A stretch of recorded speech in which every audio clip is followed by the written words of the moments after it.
Hello and welcome back to the HRD Summit Europe 2019 at the Rhine Amsterdam, where I'm joined by Bill McClain of Bunge. Bill, how are you doing? I'm doing very well, thank you. Fantastic, very good. Now, for the members of our community who can't be here today, sad as it is, what will you be sharing with us at the summit?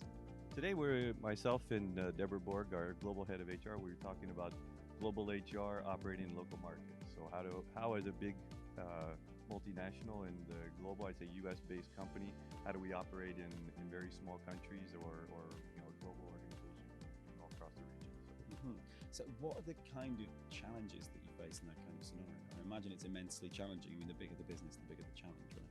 Yeah, I think what some of the biggest challenges are the understanding the local context. I think as a big global company and you have global HR operations, you're trying to manage things in how do you say, in a consistent and manner across the world, but at the same time you have to understand local regulations, local operations, and how things work and cultures as you deal with those.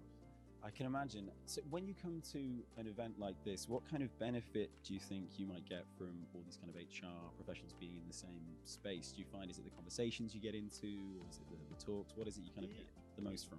Yeah, I mean, I think it's the conversations. Myself and some of what I'll talk about this afternoon or a little bit later this morning is around diversity, and I think the value of something like this is the diverse companies, the diverse HR professionals, the backgrounds that are out there, and all of that experience that you can gather and hopefully take some things back to put in place and change the way you do things as well. So. Wonderful. So if there was one thing, I keep asking people this and it sounds rather difficult, but if you could give one tip as a people leader yourself to the people leaders watching this now in how to further develop their relationship with their people and their organizations and where that's going, what would that tip be if you could?